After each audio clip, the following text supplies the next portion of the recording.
let's wrap up this lesson on product and quotient rules with a couple of examples. Find the tangent line to this fun rational expression at x equals 1. So it has a numerator and a denominator. It is a good candidate for the quotient rule. Worth taking a look and saying, could I clean this up? Could I simplify it? I really don't see any nice ways to do that. So we're going to go right into a quotient rule and say that this is y prime equals, we need the derivative of the top, which at this point I can do pretty fast, but we'll get there. Leave the bottom alone. We do need to multiply the whole thing. Ooh. Minus, leave the top alone.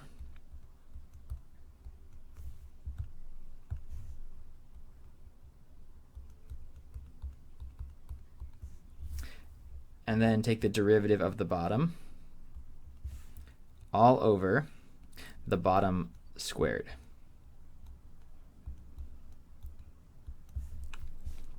So the derivative of the top is a polynomial. Do it with me. Hopefully you can do it just as quick. X squared becomes a 2x. We do each term separately. So we get a minus 2 and then plus 0. The derivative of the bottom becomes a 3x squared minus 0. Right, it reminds us how much we like the sum rule. Addition and subtraction means we can do it separately, but the second you have that multiplying and dividing, got to do things like product and quotient rules. So those polynomials are nice, but not everything can be quite that nice. Okay, this looks pretty nasty. I think so, but I don't really need to simplify this because all I really care about is at x equals 1. So if all I care about is the slope at x equals 1, all I got to do is plug in a 1. So y prime of 1 is equal to, looks like I get 2 times 1 minus 2 is a 0, times, well, who cares? It's going to be a negative 6, but it doesn't really matter because it's times a 0, minus 1 minus 2 plus 1 is also a 0. That's nice.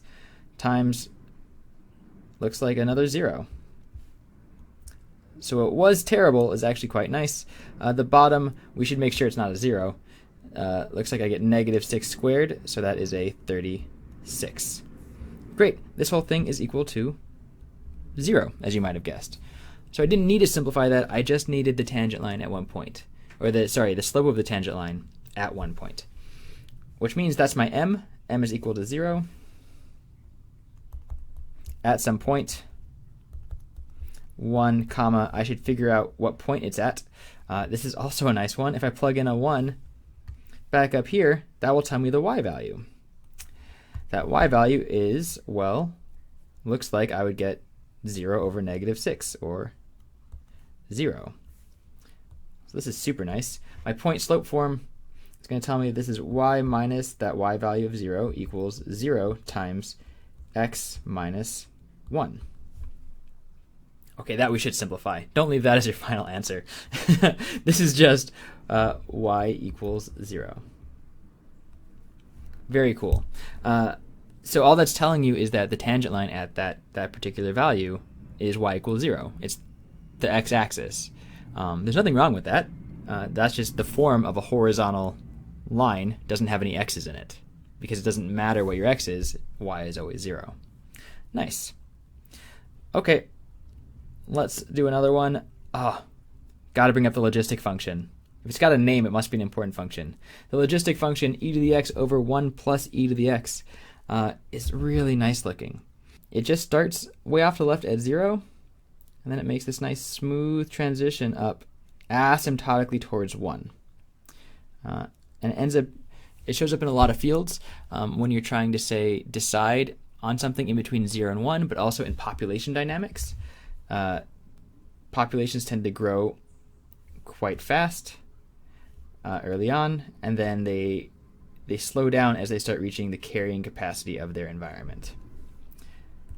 Okay, so it's important.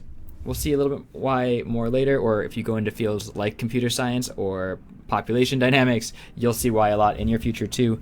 But for our purposes, we just need to take a derivative to see how fast, say, my population is growing. So, same old rule. Change my color here. back to blue. The derivative of the top, e to the x, times leave the bottom alone. You, of course, don't have to use these brackets. The parentheses here are necessary to make sure that you distribute through. Minus, leave the top alone. I use the brackets to remind myself of the form. The derivative of 1 plus e to the x is just e to the x. I seem to have chopped off a little bit this x here. Okay, we still got to do the bottom, which is just taking this and squaring it.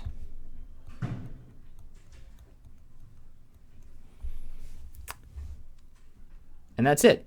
We could, of course, clean this up quite a bit. Notice we could pull e to the x's out of the top, pull this totally out of the fraction. We could split it up if we want to, but let's just leave it there for now. Okay, last example. I want to take the derivative of this function, and you might ask yourself, how do I use the quotient rule on this? And the answer is, you don't. In fact, it's one of the challenges of this course is going to be that you need to decide what rules to use on any given function when maybe you're also not in the middle of that section, right? You don't know. You've got to learn to identify which rules to use. This is the product of two. I could multiply this out, I guess. I could try to FOIL this out into one big long thing, and then I wouldn't need to use the product rule. But let's practice our product rule and say, all right, looks like I'm going to get a 2x plus a 0 is the derivative of the first. Leave the second alone. Plus, leave the first alone. And the derivative of the second.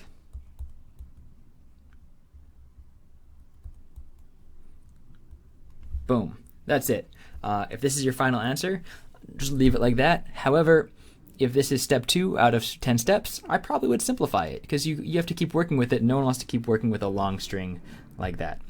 All right, that is it for product and quotient rule.